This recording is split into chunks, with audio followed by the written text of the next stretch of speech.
मेट्न तयार हो भने हामी पनि तयार छौँ। ठुला ठुला सपनाको भारी होइन, ससाना काम गरेर हामी अगाडि बढ्नु छ। हाम्रो पुस्ताले गर्ने राजनीति भनेको अहिले हर्क बालेनहरूले गरेको राजनीति हो। हर्क साङकामले पानी ल्याउँछु भने, हर्क साम्पाङले पानी ल्याउँछु भने ल्याए, किनकि पानीकै आवश्यकता थियो। एउटा ठुलो दलका नेताले पानी जहाज ल्याउँछु भन्थे, त्यसको आवश्यकता हामीलाई थिएन, आएन, थाहा छैन कहिले आउँछ। त्यसकारण हामी पानी जहाजको राजनीति होइन, पानीको राजनीति गर्नका लागि आएका छौँ। आम जनताले मृत्यु दर्ता, जन्म दर्ता, विवाह दर्ता जस्ता कागज घरमै प्रिन्ट गर्न मिल्छ, घरमै मेलबाट आउँछ। पासपोर्ट, नेसनल आइडी लगायतका डकुमेन्टहरू, ड्राइभिङ लाइसेन्स जस्ता कागजहरू घरमै पठाउन सकिन्छ। आज प्रविधिले फड्को मारिसकेको छ। हिजो तपाईँले लगाउनु भएको गुणको ब्याज सहित असुल गरेर तपाईँको मुहारमा हाँसो ल्याउने कसम खान्छु आमा बुवाहरू। म खेर जान दिन्न, खेर जान दिन्न। आफ्नो छोरो परे झैँ सडकमा आएर रुनुभएको आमाहरूको आँसुको एक थोपो पनि खेर जान दिन्न। ढाडमा प्रहरीले हानेको लट्ठीको दाग अझै पनि छ होला, खेर जान दिन्न। टाउकोमा लागेको घाउको चोट अझै पनि छ होला, खेर जान दिन्न। खुट्टामा बाँधिएको टाँकाको दाग अझै पनि छ होला, त्यो दाग रहन्जेलसम्म बेदागी भएर तपाईँहरूका लागि काम गर्नेछु, इमान्दार भएर काम गर्नेछु, कर्तव्यनिष्ठ भएर काम गर्नेछु। म यति बाचा बारम्बार गरिरहन्छु। के गरेर हुन्छ? यो देशमा बन्दुक बोकेर पनि परिवर्तनको शङ्खनाद भएको हो, तर त्यो बन्दुक कता सोझियो आज भन्न सक्छौँ हामी। आज त्यो बन्दुक हामीलाई घाइते बनाउनको निमित्त, हाम्रो भविष्य अन्धकार बनाउनको निमित्त प्रयोग भयो भन्न सक्ने अवस्था सिर्जना भएको छ। यहाँ कसैले हार्नै नहुने भन्ने होइन। यदि जनतालाई गरिएको बाचा पुरा नगरिसकेपछि झर कोही हार्न तयार हुनुपर्छ। हारियो भन्दैमा धाँधली गर्ने, मतपत्र च्याप्ने र चपाउनेहरूको दिन अन्त्य गरेर त्यो बदला लिएर नेपालको इतिहासमा एउटा सुनौलो अक्षर लेख्नुपर्ने जिम्मेवारी हामीले तपाईँलाई दिएका छौँ। तपाईँको काँधमा यो जिम्मेवारी छ। तर मेरो प्रश्न, त्यो बाटो नबनाउने र बनायो भने पनि कमसल बनाएर वर्ष दिनमा भत्काउने मान्छे, ती नेताहरूसँग रक्सी खाएर गिलास फुट्ने गरी चियर्स गरेर बस्ने कि जेलभित्र बस्ने? मेरो प्रश्न यही रहेको छ। हामीले गर्न खोजेको यति हो कि यो देशमा यति धेरै जेलहरू बन्न सक्छन् कि बेथिति गर्ने मान्छेहरूको लाइन लाग्नेछ। मैले फेरि पनि दोहोऱ्याएर भन्नुपर्छ, यदि तपाईँले सत्तामा पुर्याउनु भयो भने हाम्रो पहिलो निर्णय मध्येको एउटा निर्णय त यो देशमा 100-200 वटा जेल बनाउने निर्णय पनि हुनेछ। त्यसको टेन्डर, त्यसको ठेक्काका लागि तयार हुन पनि पर्ने अवस्था आएको छ। मैले यो कुरा बारम्बार भन्दै आइरहेको छु। यदि त्यो नेताको आफ्नो खल्तीको पैसा आफ्नो घर घरानाबाट उसले ल्याएको हो भने किन शेरबहादुर देउवाको डडेलधुराको सम्पत्ति घटेको छैन? किन काठमाडौँको सम्पत्ति घटेको छैन? किन प्रचण्डको सम्पत्ति घटेको छैन? किन केपी ओलीको सम्पत्ति घटेको छैन? किन माधव नेपालको सम्पत्ति घटेको छैन? कसैको पनि सम्पत्ति नघटिरहँदा, अझ बढिरहँदा तपाईँलाई पनि दिने पैसा कहाँबाट आयो? तपाईँ हामीबाट चोरेको पैसा हो, त्यो चोरेको पैसा हो, लुटेको पैसा हो। हामीलाई त्यसको सानो हिस्सा दिइएको हो। हामी दङ्ग पर्यौँ। एक छाक खान पाइन्छ भनेर हामीले त्यसलाई भोट हालौँ। याद गरौँ, एक छाक खान पाइन्छ भनेर आज हामीले तिनलाई भोट हाल्यौँ। त्यही एक छाक खुवाउनका लागि तपाईँले यो देश छोड्नुपर्छ। यदि तपाईँले फेरि पनि तिनलाई भोट हाल्नुभयो भने त्यही एक छाक खान। न्यायालयको हरिबिजोग तपाईँ हेर्नुहोला। कायम मुकायम प्रधान न्यायाधीश सरको सुविधा दिएर राज्य कोषको लुट्ने काम यिनले गरेका छन्। निवर्तमान भर्खरै निलम्बित भएका प्रधान न्यायाधीशले सबको पोल होइन कट्टु खोलिसके, तर कसैले कसैको छानबिन गर्दैन, किनकि त्यो हिस्सामा, त्यो लुटमा सबैले आफ्नो भाग पाएका छन्। आफ्नो भाग पाइसकेपछि कसैले कसैको पोल खोल्दैन। त्यही पार्टी अर्को पार्टीसँग मिल्दा बाँदर मुडेको कुरामा चुपचाप बस्छ, अनि जब उसको कुरा मिल्दैन, विचार मिल्दैन, अलग हुन्छ, अनि बल्ल उसलाई बाँदर मुडेको याद आउँछ। यस्तो हुँदैन। यस्ता मुडे बुद्धिले अब हामीले न्याय पाउँदैनन्, हामीले न्याय पाउने सम्भावना छैन। उपस्थित आमा बुवा दाजुभाइ दिदीबहिनीहरू, यहाँ निकुञ्जमाथिको आकाशे पुलको सपना पनि देखाइएको भन्ने सुनेको थियो मैले। निकुञ्जमाथिको आकाशे पुल कहाँ गयो थाहा छैन। हात्तीको आतङ्क, बाघको आतङ्कबाट कयौँ मान्छेहरू घाइते भएका छन्, कयौँको मृत्यु भएको छ। हाम्रै परिवारको एक सदस्यका आफन्तलाई बाघले टोकेको र बाघले खुट्टा खाइदिएको, त्यहाँ घाइते बनाएको दृष्टान्त पनि यहाँ मैले सुन्दै आएको छु। आज हामी हर हिसाबले सुरक्षित हुनुपर्ने अवस्थामा छौँ, तर हाम्रो सुरक्षाको चिन्ता यहाँ कसैलाई पनि छैन। यहाँ त आफ्ना परिवारको सुरक्षा प्राथमिकतामा बनेको छ। जनताका छोराछोरी कहाँ पढ्छन्, तिनको विद्यालय कस्तो छ, कसैलाई मतलब छैन।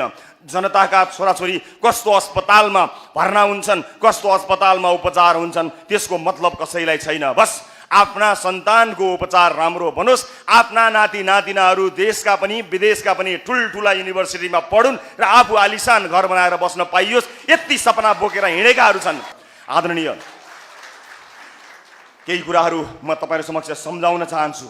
म यति भन्छु, हामीले बिर्सेका छैनौं, हामीले बिर्सेका छैनौं बाँदर मुडे घटना, हामीले बिर्सेका छैनौं शक्तिखोरको अडियो, हामीले बिर्सेका छैनौं, हामीले बिर्सेका छैनौं मतपत्र च्यातिएको टोकिएको, हामीले बिर्सेका छैनौं, हामीले बिर्सेका छैनौं, हामीले बिर्सेका छैनौं कुनै बाले आफ्नी छोरी जिताउनका लागि देशभरका नेताहरूलाई ट्रकका ट्रक ल्याएर तमासा गरेको हामीले बिर्सेका छैनौं, हामीले बिर्सेका छैनौं, हामीले बिर्सेका छैनौं अलपत्र रहेको एउटा रङ्गशाला, हामीले बिर्सेका छैनौं। त्यो रङ्गशालामा खेल हुनु पर्थ्यो, राजनीतिको खेल भयो, हामीले बिर्सेका छैनौं। यो हामीले बिर्सेका छैनौं। नारायणघाट मुगलिन सडक खण्डको त्यो दरदर अवस्था हामीले बिर्सेका छैनौं र हामी यो बिर्सनेवाला पनि छैनौं। अनि हामीले बिर्सेका छैनौं यो देशमा 83,000 मेगावाट बिजुलीको सपना देखाएर 70,000 को ऋण तपाईको र मेरो थाप्लोमा हालिदिएको हामीले बिर्सेका छैनौं र हामी बिर्सनेवाला पनि छैनौं। अनि मैले बिर्सेको छैन, नारायणीको तीरमा त्यो धन्यवाद सभामा न्याय दिनका लागि आउनुहुने तपाई तमाम हजारौं आमा बुवा दाजुभाइ दिदीबहिनीहरूको भिड मैले बिर्सेको छैन र म यो कहिल्यै बिर्सने पनि छैन। हो, त्यहीबाट यो देशको राजनीतिको मूलधारमा नआइकन यो व्यथिति सिद्ध्याउन सकिँदैन, यिनीहरूलाई बढार्न पखाल्न सकिँदैन भनेर आँट गरेको हुँ, साहस गरेको हुँ। त्यो बिउ त्यहीँ रोपिएको थियो, त्यो बिउलाई मलजल गर्न पानी हाल्न तपाईको आशीर्वादले काम गर्यो, तपाईहरुको मायाले काम गर्यो, तपाईले विश्वासले काम गर्यो। आज तपाईको माया र विश्वासमा रोपिएको त्यो बिउ बिरुवाको रूपमा अगाडि आएको छ र एउटा ठूलो रुख बन्ने छ, तपाईहरु सबैलाई शीतल छहारी दिन्छ। यो मेरो बाचा हो तपाईहरु समक्ष। हिजै काम गरेर प्रमाणित गरिसकेका मान्छेहरु, चाहे खोला नाला खानेहरुको विरुद्ध होस्, चाहे यो देशको सीमा मेच्नेहरुको विरुद्ध होस्, यो देशमा विद्वान विश्लेषकहरुको कमी छैन। तर तपाईहरुलाई याद छ होला, यो देशको सीमाना मिचिदा त्यहाँ भारतमा रहेका मान्छेहरुसँग अन्तर्देशीय संवाद गरेर तपाईहरु समक्ष वास्तविकता छानबिन गर्ने आँट र साहस गरेको भिडियो आज पनि कहीं भेट्न सकिन्छ। त्यसको पश्चात आज पनि छ।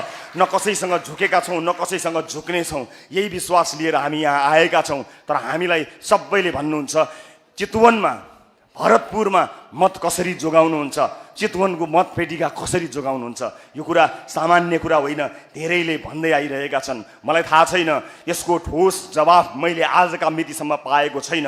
म आज यही हुन्छु, सायद भोलि पनि यही हुन्छु। म यो प्रश्नको चित्त बुझ्दो जवाफ खोजी गर्नको निमित्त माडी आएको छु। माडीका बारेमा धेरै मानिसहरूको प्रश्न छ कि अन्तको त जोगाउनु होला, माडीको कसरी जोगाउनु होला भनेर मलाई भन्ने गरेका छन्। त्यो तपाईको दिमागमा पनि छ, तपाईलाई पनि यो प्रश्न नगरिएको होइन, तपाईका लागि पनि यो प्रश्न सामान्य प्रश्न होइन, तपाईले सुन्नु भएको प्रश्न हो। म भावनामा बग्न चाहने भन्दा पनि यो देशको मुहार यसै पटक जसरी पनि फेर्ने आँट बोकेर टाउकोमा कात्रो बाँधेर यो मैदानमा आएको छु। हामीलाई हार्ने छुट छैन। हामी एउटा व्यक्तिका रूपमा म अथवा हाम्रा उम्मेदवार कोही हार्न सक्लान्, तर आउँदै गरेको घुर्किँदै गरेको पुस्तालाई हार्ने छुट छैन। आज पनि देशको मार्ग कोर्छु भनेर हिँडेको मान्छे चितवनका 2-4 चिल्ला सडकहरू पिच गर्दैमा देश बनाइदिए भनेर आँख लगाएर सान देखाएर हिँडिरहेको छ भने त्यो भ्रम हो। अब त्यो भ्रममा नेपाली जनताहरू पर्न चाहँदैनन्। ती बाटाहरू नबनुन् केही छैन, तर हाम्रा छोराछोरीको भविष्य हेर्ने बाटो त्यो गोरेटो चाहिँ अब बन्नुपर्छ, यसैपालि बन्नुपर्छ। हामी यहाँ चुनाव उठ्न आयौँ भने उनीहरूले एकअर्कालाई जित्याउने रणनीति बनाउँछन्। हामीलाई बाक्सा लुटेर हुन्छ कि बाक्सा फोरेर हुन्छ कि बाक्सा चोरेर हराउने रणनीति गर्छन्। त्यसमा सबैको मिलमत हुन्छ। आज ठुला दलका नेताहरूले आफ्ना श्रीमती, आफ्ना भान्जा भान्जी, कयौंले आफ्ना प्रेमिकाहरूलाई समेत टिकट दिएर राज्य कोषमा ब्रह्मलुट मचाएका छन्। त्यो ब्रह्मलुट मचाउनेहरू कोही नभएर कुर्सीमा आसीन देशका प्रधानमन्त्री पत्नी हुनुहुन्छ, देशका गृहमन्त्री पत्नी हुनुहुन्छ। के यो देशमा गृहमन्त्रीकी पत्नी र प्रधानमन्त्रीकी पत्नी पिछडा वर्ग हो? उसलाई न्याय चाहिएको हो कि त्यो सिट संविधानले उहाँहरूका लागि परिकल्पना गरेको हो? होइन। तर त्यसको बदलामा हामीले यस्ता मान्छेहरूलाई उठाएर देखायौँ जसको छनौट हामीले गरेनौँ। हामीले यस्तो प्रविधि र विधिलाई यहाँ ल्यायौँ, प्रारम्भिक निर्वाचन गरेर त्यो अधिकार तपाईँलाई दियौँ हामीले। र पानीको एउटा घुटकोको भरमा आमा बुवा दाजुभाइ दिदीबहिनीहरू आज हाम्रा केही कुरा सुन्नको निमित्त र हामीलाई आँट भरोसा साहस दिनको निमित्त यो गर्मीमा पसिनाको धारो बगाउँदै बस्नु भएको छ। बस यही एउटा प्रमाण हो कि अब माडी जागिसकेको छ। अब माडीमा भोट किन्ने, भोट बेच्ने र भोटमा तलमाथि गर्नेहरूको कानमा घन्टी बजेको जनाउ घन्टी आज माडीले दिएको छ। म यसका लागि यहाँहरूलाई धेरै धेरै धन्यवाद दिन चाहन्छु। मैले बारम्बार भन्दै आइरहेको छु आफ्ना कुराहरू कि जसरी एउटा सञ्चारकर्मीका रूपमा तपाईँका समस्याहरूलाई कसैसँग नडराइकन, कसैको अगाडि शिर नझुकाइकन अगाडि लिएर जान सकियो, त्यही शिर, त्यही छाती, त्यही आँट, त्यही भरोसा लिएर हामी अब राष्ट्रिय स्वतन्त्र पार्टी भएर संसदको यात्रा तय गर्न आँटिरहेका छौँ। हामी संसदतर्फ जानको लागि तम तयार भएर बसेका छौँ। त्यसका लागि अब तपाईँले हिजो गर्नुभएको विश्वास, हिजो गर्नुभएको मायामा अब केही थप्नुपर्ने भएको छ। हिजो माया गरिदिए पुग्थ्यो, आशीर्वाद दिइदिए पुग्थ्यो, देवी देवताहरूलाई आशिक मागिदिए पुग्थ्यो, सबै चिज गरिदिए पुग्थ्यो, सद्भाव राखिदिए पुग्थ्यो, पूजा आजा पनि गर्नुभएको छ, त्यति गरिदिए पुग्थ्यो। तर अब त्यतिले पुग्दैन आमा बुवा दाजुभाइ दिदीबहिनीहरू, अब त्यतिले पुग्दैन। अब त हामीलाई भोट नै चाहिन्छ, घन्टीमै चाहिन्छ, यसपालि नै चाहिन्छ, यसै पटक नै चाहिन्छ। अब बिस्तार होइन, बेस्कन अहिले नै हामीलाई चाहिएको छ। मलाई कहाँबाट चुनाव उठ्ने भन्ने विषयलाई लिएर धेरै प्रश्नहरू आइरहन्छन्। तपाईँहरूलाई थाहा छ, मैले यहाँ लुकाउन, ढाँट्न, छल्न पर्दैन। मत कसरी सुरक्षित हुन्छ अथवा हुँदैन भन्ने कुरा घाम जस्तै छर्लङ्ग भएको छ, यहाँ त अझ छर्लङ्ग भएको छ। यस अर्थमा मतपत्र जोगाउने चुनौती हामी सामु अगाडि बढेको कुरा कसै माझ लुकेको छैन। जनताले हालेको, नागरिकले हालेको मतलाई साटेर चुनाव जित्नेहरू शानले साइरन बजाउँदै हिँडिरहेको आँखाले देखेका छौँ, हेरेका छौँ, तिनलाई चिनेका छौँ।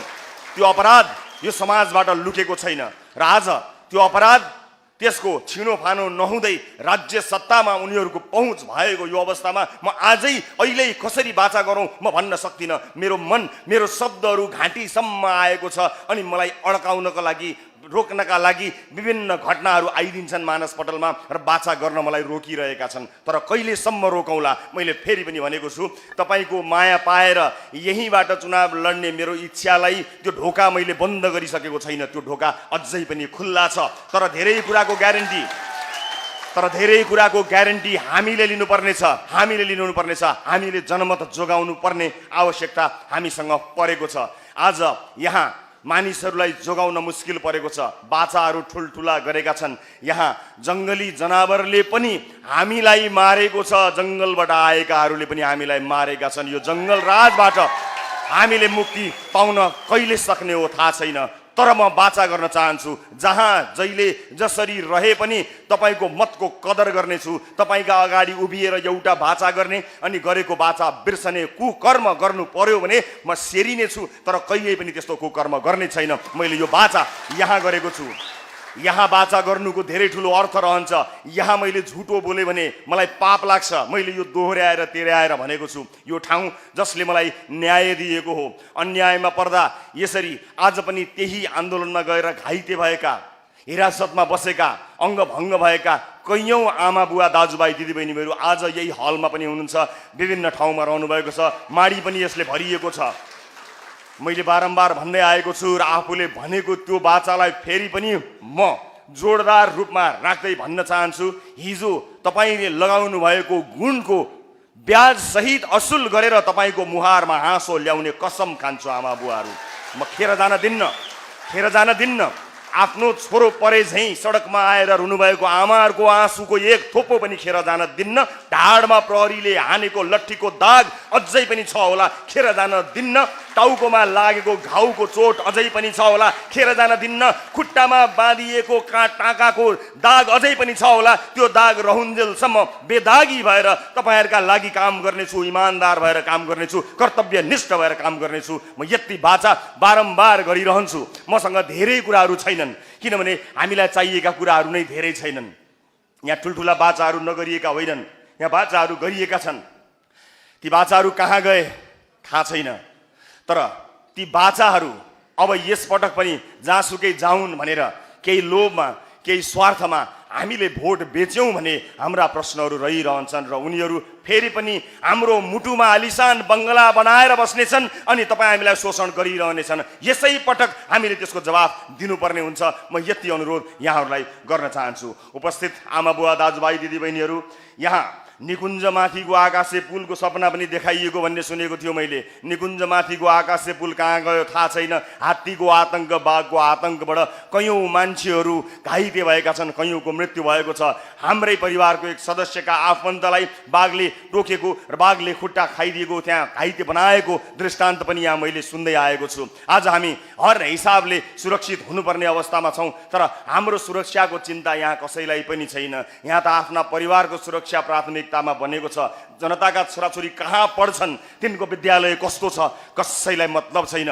जनताका छोराछोरी कस्तो अस्पतालमा भर्ना हुन्छन्, कस्तो अस्पतालमा उपचार हुन्छन्, त्यसको मतलब कसैलाई छैन। बस आफ्ना सन्तानको उपचार राम्रो बनोस्, आफ्ना नाति नातिनाहरू देशका पनि विदेशका पनि ठुल्ठुला युनिभर्सिटीमा पढुन् र आफू आलिसान घर बनाएर बस्न पाइयोस्, यति सपना बोकेर हिँडेकाहरू छन्, यति सपना बोकेर हिँडेकाहरू छन्। आज कसैको पोल कसैले खोल्दैन, लेखेर राख्नु होला, किनकि यो अपराधमा हरेक दलका नेताहरू सामेल भएका छन्। तिनले हस्ताक्षर गरेका छन्।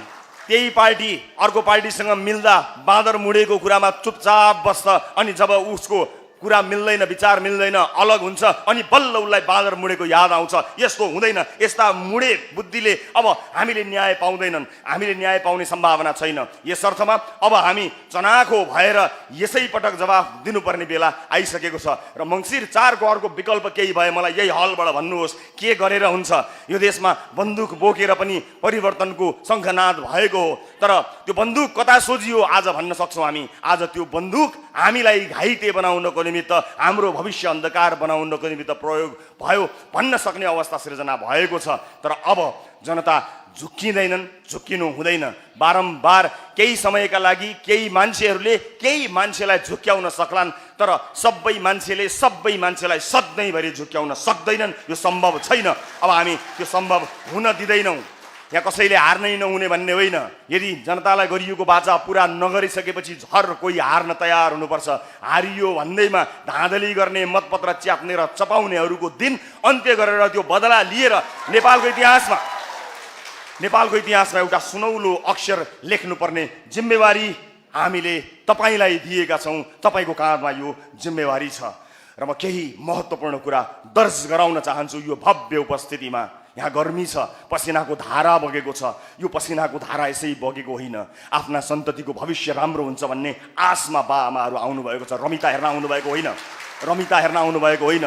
हामीले वर्षौँदेखि भोट हालेका दलले हामीलाई केही पनि गरेनन्, आफ्नाका लागि मात्र गरे। अब हुर्कदै गरेको छोरा र नाति पुस्ताको भविष्य केही गर्छन् कि यी नयाँ पुस्ताकाहरूले भनेर आश गरेको आँखाले तपाईँहरूले हेर्नुभएको हो। तपाईँ रमिता हेर्नको लागि पक्कै पनि आउनुभएको होइन, र यसपटक भोट हाल्छु नै भनेर तपाईँ आफ्ना कुरा राख्न आउनुभएको छ।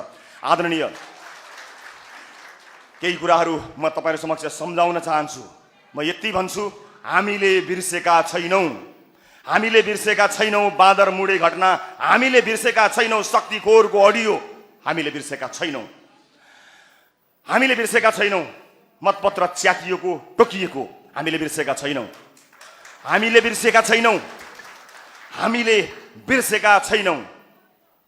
कुनै बाले आफ्नी छोरी जिताउनका लागि देशभरका नेताहरूलाई ट्रकका ट्रक ल्याएर तमासा गरेको हामीले बिर्सेका छैनौँ।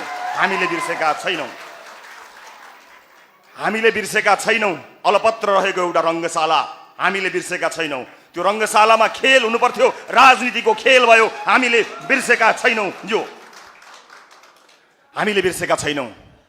नारायणघाट मुगलिन सडक खण्डको त्यो दर्जर अवस्था हामीले बिर्सेका छैनौँ, र हामी यो बिर्सनेवाला पनि छैनौँ। अनि हामीले बिर्सेका छैनौँ यो देशमा 83,000 मेगावाट बिजुलीको सपना देखाएर 70,000 को ऋण तपाईँको र मेरो थाप्लोमा हालिदिएको हामीले बिर्सेका छैनौँ, र हामी बिर्सनेवाला पनि छैनौँ। अनि मैले बिर्सेको छैन, नारायणीको तीरमा त्यो धन्यवाद सभामा न्याय दिनका लागि आउनुहुने तपाईँ तमाम हजारौँ आमा बुवा दाजुभाइ दिदीबहिनीहरूको भिड मैले बिर्सेको छैन र म यो कहिल्यै बिर्सने पनि छैन। हो, त्यहीँबाट यो देशको राजनीतिको मूलधारमा नआइकन यो व्यथिति सिद्ध्याउन सकिँदैन, यिनीहरूलाई बढार्न पखाल्न सकिँदैन भनेर आँट गरेको हुँ, साहस गरेको हुँ। त्यो बिउ त्यहीँ रोपिएको थियो। त्यो बिउलाई मलजल गर्न, पानी हाल्न तपाईँको आशीर्वादले काम गर्यो, तपाईँहरूको मायाले काम गर्यो, तपाईँले विश्वासले काम गर्यो। आज तपाईँको माया र विश्वासमा रोपिएको त्यो बिउ बिरुवाको रूपमा अगाडि आएको छ र एउटा ठुलो रुख बन्ने छ, तपाईँहरू सबैलाई शीतल छहारी दिन्छ। यो मेरो बाचा हो तपाईँहरू समक्ष।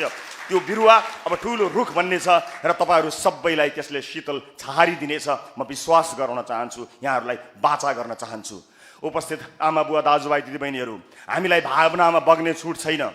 यसै पटक परिवर्तनको घन्टी बजाउनै पर्नेछ।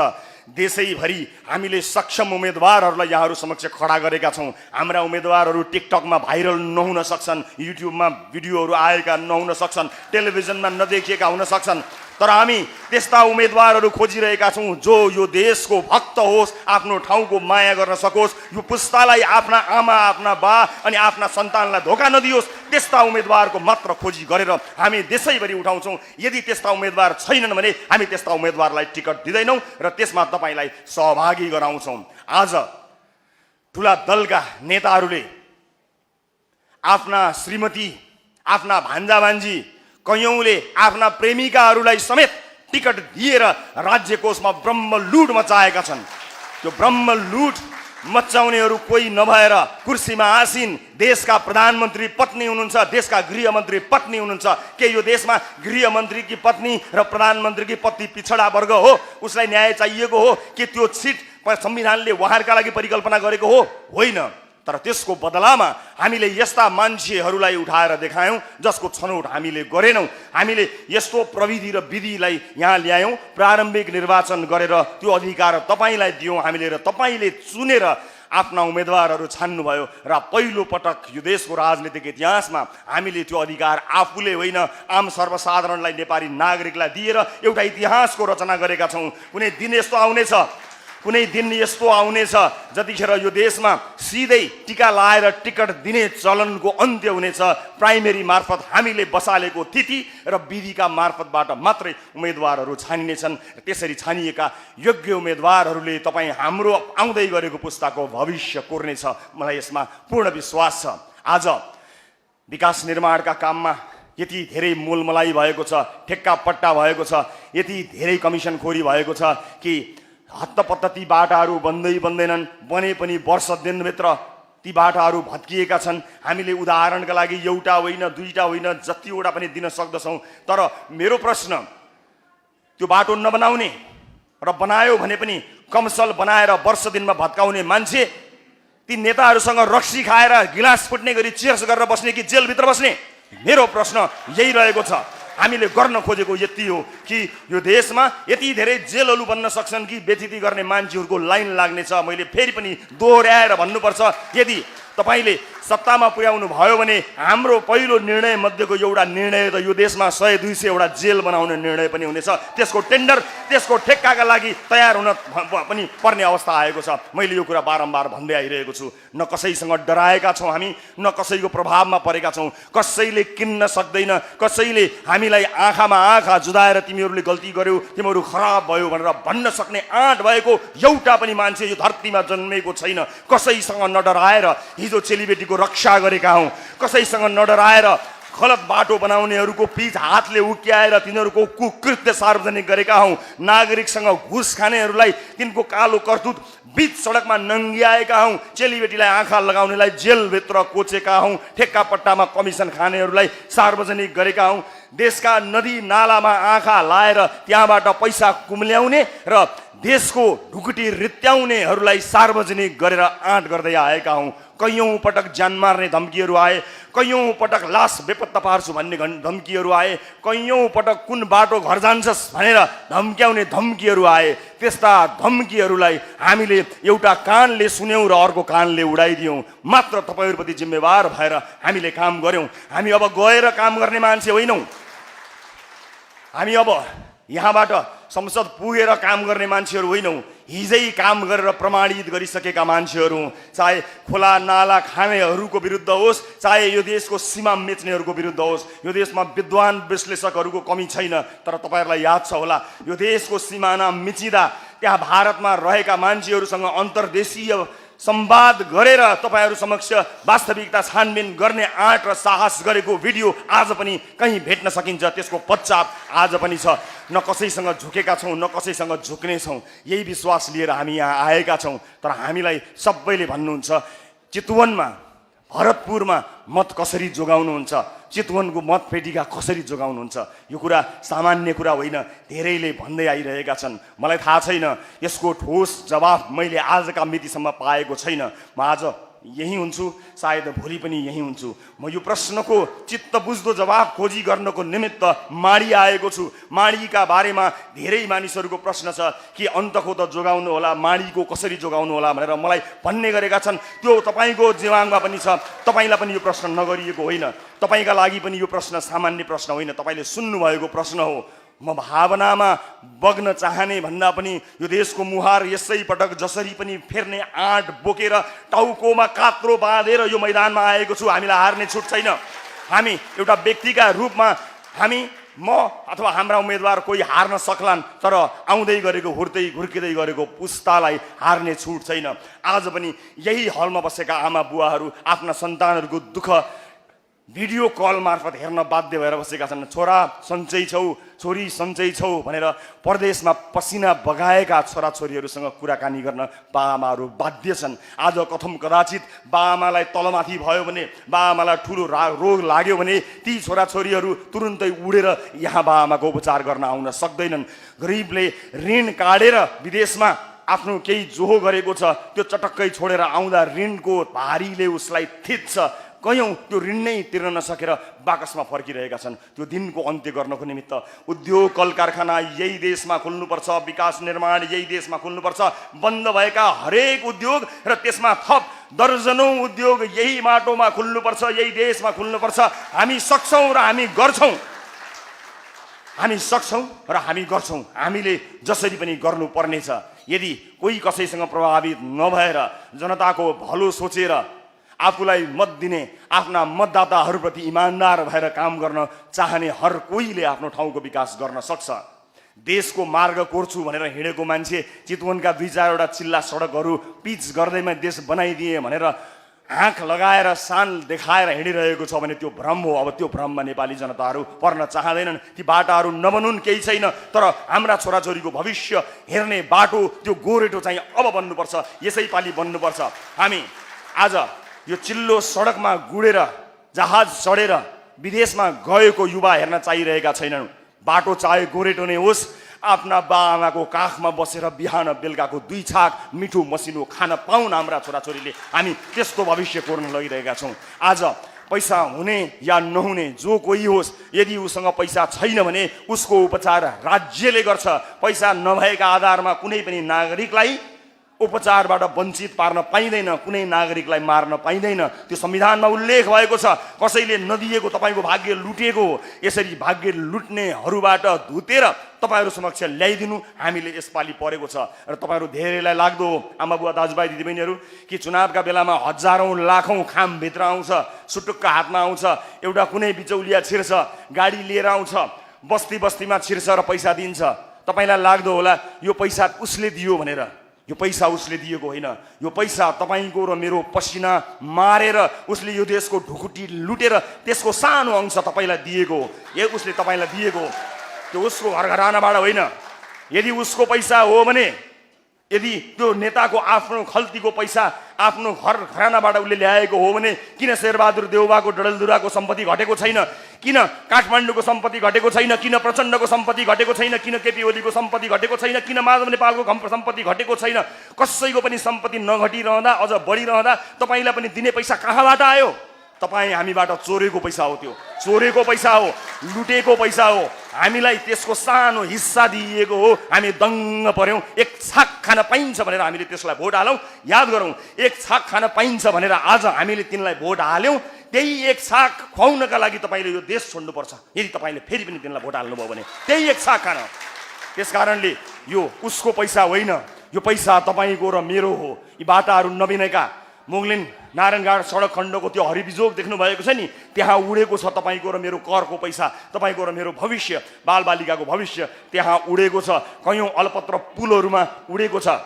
विभिन्न मेडिकल कलेज, ठुला ठुला स्कुल कलेजहरूमा आज यो देशका राजनीतिज्ञहरूको लगानी छ, तर यिनीहरू कहिले पनि खोल्दैनन्। किनभने न्यायालयको हरिबिजोग तपाईँ हेर्नुहोला, कायम मुकायम प्रधान न्यायाधीश स्तरको सुविधा दिएर राज्य कोषको लुट्ने काम यिनले गरेका छन्। निवर्तमान भर्खरै निलम्बित भएका प्रधान न्यायाधीशले सबको पोल होइन कट्टु खोलिसके, तर कसैले कसैको छानबिन गर्दैन, किनकि त्यो हिस्सामा त्यो लुटमा सबैले आफ्नो भाग पाएका छन्। आफ्नो भाग पाइसकेपछि कसैले कसैको पोल खोल्दैन। उस्तै पर्यो भने हामी यहाँ चुनाव उठ्न आयौँ भने उनीहरूले एकअर्कालाई जित्याउने रणनीति बनाउँछन्। हामीलाई बाक्सा लुटेर हुन्छ कि बाक्सा फोरेर हुन्छ कि बाक्सा चोरेर हराउने रणनीति गर्छन्। त्यसमा सबैको मिलमितो हुन्छ। यदि होइन भने बालुवाटारको जग्गा कसले खाएको हो, बालुवाटारको जग्गा पास गर्ने मान्छेको लिखत त्यही छ अदालत, त्यही छ मालपोत, किन आज त्यो मानिस जेल जाँदैन, सम्मानित हुन्छ।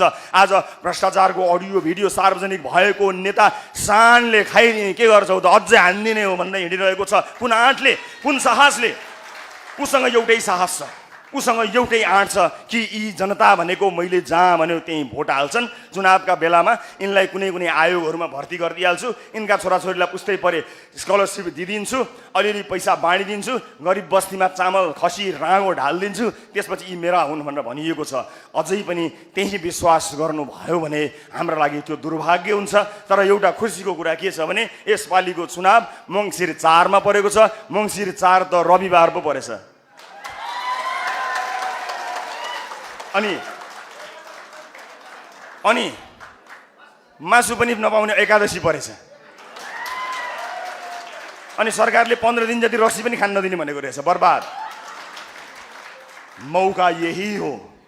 यहाँ रक्सी बेच्न पनि बन्द भएको छ, मासु खानका लागि एकादशी परेको छ र संयोगले त्यो बार रविबार परेको रहेछ।